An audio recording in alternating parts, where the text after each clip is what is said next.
राम राज्य कोई गलत चीज़ नहीं है। राम राज्य बहुत अच्छी चीज़ है। हम तो खुश हैं अगर राम राज्य आ जाता है, क्योंकि राम राज्य वो है जहाँ शेर और बकरी एक ही घाट पर पानी पिए। मस्जिदों के नाम पर, मदरसों के ऊपर जो मौलाना ज़कात खा रहे हैं, चंदा बटोर रहे हैं, अपने पर्सनल कारोबार को बढ़ावा दे रहे हैं, उन लोगों के ऊपर कभी फतवा जारी नहीं हुआ। जिन लोगों के मदरसों में छप्पर डला हुआ है और घरों में टेल पत्थर लगे हुए हैं, उन लोगों के ऊपर कब फतवा जारी होगा? इन लोगों के ऊपर कब कार्रवाई होगी? इन लोगों के ऊपर जब फतवे की बात आती है तो लोग कहते हैं कि इस्लाम को बदनाम की हो जाएगी, इस्लाम बदनाम हो जाएगा। मदनी साहब इस तरह के बयान क्यों दे रहे हैं? वो आप उनसे पूछिएगा, मैं उनके बारे में क्या कह सकता हूँ। उनकी दुकान ही इसी से चलती है। अयोध्या के बाद अब ज्ञानवापी के तहखाने में व्यास परिवार पूजा कर सकेगा? हम कैसे देख सकते हैं? कोर्ट का फैसला है, कोर्ट के फैसले का सम्मान है, कोर्ट के फैसलों पर भरोसा है, और दूसरे पक्ष ने उस फैसले को चैलेंज किया है कोर्ट में जाकर के, दूसरा पक्ष भी कोर्ट में जा रहा है। कोर्ट के फैसले के ऊपर हम क्या टिप्पणी कर सकते हैं? लगता है ये राम राज्य की शुरुआत हो गई है? नहीं, राम राज्य कोई गलत थोड़ी है। ये राम राज्य का हिस्सा नहीं है।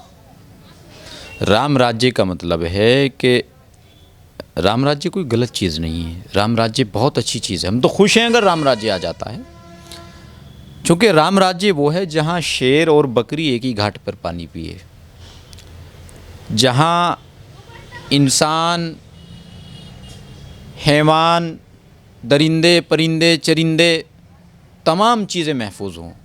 ये राम राज्य है। वाकई अगर राम राज्य की शुरुआत यही है तो इसका स्वागत है। मौलाना अरशद मदनी जी हैं, उन्होंने कहा है, आपने कानून की बात की कि मुसलमानों को स्वीकार करना चाहिए। अरशद मदनी साहब कह रहे हैं कि कानून की किताबों में तो आग लगा देनी चाहिए। देखिए, मैं उनके बयान पर नहीं जाऊंगा। इस वक्त माहौल देश का ठीक नहीं है। बयानबाजी से ख़ुद भी बचना चाहिए और लोगों को भी बचने का मशवरा देना चाहिए। इस मुद्दे पर बिल्कुल बयानबाजी नहीं होनी चाहिए। जमीयत हिमायतुल इस्लाम तो आखिर तक ही चाहती रही, हम सब लोग चाहते रहे कि इस मुद्दे पर बैठ कर के बातचीत की जाए। अभी मैं जब लखनऊ में था तो मैंने मुस्लिम पर्सनल लॉ बोर्ड के लोगों से भी बातचीत करने की कोशिश की थी और मुस्लिम संगठनों से भी बातचीत करने की कोशिश की, लेकिन उन लोगों ने हमारी बात को नहीं माना। वो इसको एक सियासी रुख देना चाहते थे और वही हो भी रहा है। तो मैं तो कहूँगा कि इस मुद्दे पर बिल्कुल बयानबाजी नहीं होनी चाहिए। इसको आप या तो कोर्ट के ऊपर छोड़ दीजिए, और कोर्ट के ऊपर भी आपको भरोसा नहीं रहा है तो फिर दोनों पक्षों को बैठ कर के बातचीत करनी चाहिए। आप बैठ कर के बातचीत भी नहीं करोगे, कोर्ट के फैसले के ऊपर फिर आप बयानबाजी करोगे तो उससे माहौल ख़राब होगा, देश को नुकसान होगा, राष्ट्र को नुकसान होगा, इंसानियत को नुकसान होगा। ऐसा क्या रहा, अगर तहखाने में व्यास परिवार ने पूजा कर ली तो कानून के ऊपर से विश्वास ही उठ गया मदनी साहब का? देखिए, क्या है कि अब माहौल बिल्कुल इस तरीके से बना दिया गया। आप कोर्ट को तो छोड़ दीजिए, कानून को छोड़ दीजिए, आम मुसलमान को हिंदू पर, आम हिंदू को आम मुसलमान पर विश्वास नहीं रहा है। लेकिन मैं उन तमाम लोगों से कहना चाहता हूँ, नाम पर मजहबों के लड़ भिड़ कर यूं ही सड़कों पे गर बहा दोगे। सरहदों ने अगर लहू मांगा, दोस्तों सरहदों को क्या दोगे? इस जोश को, इस जुनून को, इस जज्बे को सरहदों के लिए महफूज रखिएगा। इस जज्बे को आप चीन के लिए इस्तेमाल कीजिएगा, पाकिस्तान के लिए इस्तेमाल कीजिएगा, पीओके के लिए इस्तेमाल कीजिएगा। इस जज्बे को आप देखो, हिंदुस्तान एक परिवार है। यहाँ अक्सर मुसलमान वो रहते हैं जो कन्वर्ट हैं, चाहे उनको आप श्री राम जी का वंशज कह सकते हैं, पूर्वज कह सकते हैं श्री राम जी को उनका। तो ये एक परिवार है। यहाँ एक भाई अपने दूसरे भाई से लड़ेगा, ये ठीक नहीं होगा। इस वक्त तमाम लोगों की, तमाम दुनिया की निगाहें भारत के ऊपर टिकी हुई है। भारत को लोग सूरज की तरह देख रहे हैं, और इस सूरज को एक दूसरा भाई आपस में लड़ करके इसको निशाना बनाया जाए तो इसकी रोशनी फीकी पड़ जाएगी। हिंदुस्तान एक सूरज से कम नहीं है। वो हिंदुस्तान जिस हिंदुस्तान का चंद्रयान चांद तक पहुंच गया हो। हमने तो इस देश का झंडा चांद पर फहरा दिया, अब क्या बचा है? मुझे लगता है ये वक्त तरक्की का है, देश को आगे बढ़ाने का है, राष्ट्र को आगे बढ़ाने का है। ये देश आपस में लड़ाई झगड़े करने का नहीं है। मंदिर मस्जिद तमाम लोग यहीं रहेंगे। आप मंदिर में किसकी पूजा करोगे? मेरी थोड़ी करोगे। अरे करोगे उस कुदरत वाले की, जिसने तुम्हें भी पैदा किया, हमें भी पैदा किया। आप मस्जिद में किसकी इबादत करोगे? करोगे उस कुदरत वाले की। उसी ने तो तुम्हें हक दिया है। वो कहता है कुन फयकुन, होता है हो जाता है, सब उसी के हुक्म से है।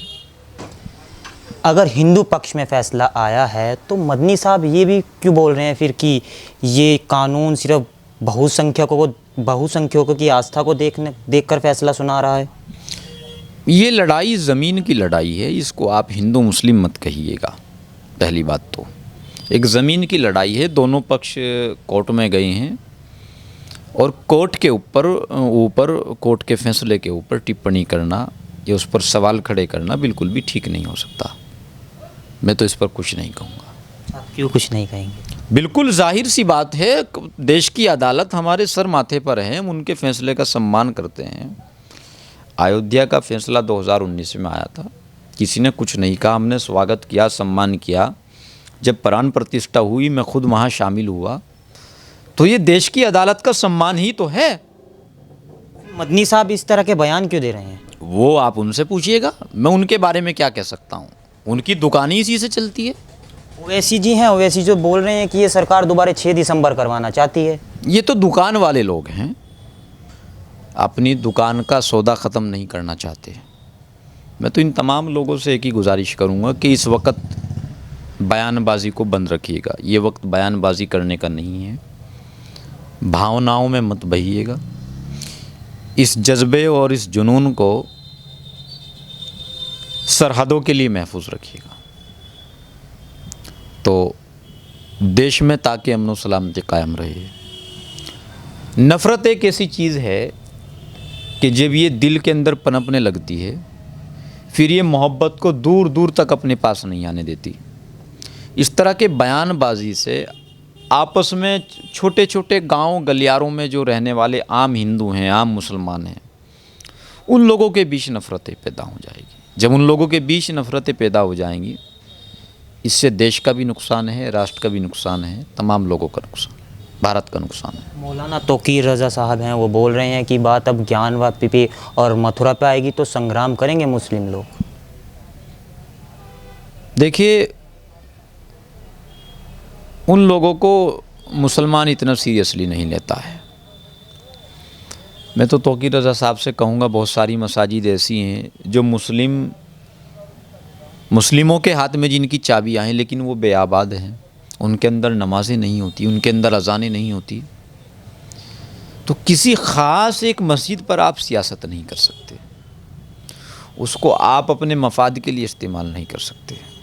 मस्जिद सियासत की चीज़ नहीं है, मस्जिद इबादत की चीज़ है, अक़ीदे और मोहब्बत की चीज़ है, कुदरत से अक़ीदत की चीज़ है, उससे लो लगाने की चीज़ है। ये नफ़रत और सियासत की चीज़ नहीं, इस पर सियासत और नफ़रत नहीं होनी चाहिए। आपने हिंदू मुस्लिम भाईचारे की बात की। इमाम चीफ हैं डॉक्टर उमर अहमद इलियासी साहब, वो अयोध्या गए, उनके खिलाफ बाद में फतवा जारी हो जाता है। कैसे देखते हैं इस चीज़ को? देखिए, उन लोगों ने एक शरई हुक्म बयान किया है, लेकिन शरई हुक्म सिर्फ उमर इलियासी पर या कारी इब्रार जमाल पर लागू नहीं होता, तमाम लोगों पर लागू होता है। उन मौलानाओं ने, उन मुफ्तियों ने कभी इस चीज़ पर फतवा लागू नहीं किया कि जो लोग मस्जिदों के नाम पर, मदरसों के ऊपर जो मौलाना ज़कात खा रहे हैं, चंदा बटोर रहे हैं, अपने पर्सनल कारोबार को बढ़ावा दे रहे हैं, उन लोगों के ऊपर कभी फतवा जारी नहीं हुआ। जिन लोगों के मदरसों में छप्पर डला हुआ है और घरों में टेल पत्थर लगे हुए हैं, उन लोगों के ऊपर कब फतवा जारी होगा? इन लोगों के ऊपर कब कार्रवाई होगी? इन लोगों के ऊपर जब फतवे की बात आती है तो लोग कहते हैं कि इस्लाम को बदनाम की हो जाएगी, इस्लाम बदनाम हो जाएगा। और उमर इलियासी पर या कारी इब्रार जमाल पर फतवा जारी होगा तो फिर कोई परेशानी की बात नहीं, दोगलेपन की बात है। आपको डर नहीं लगता? आप बोलते हैं कि कभी आपके खिलाफ ही फतवा जारी हो जाए।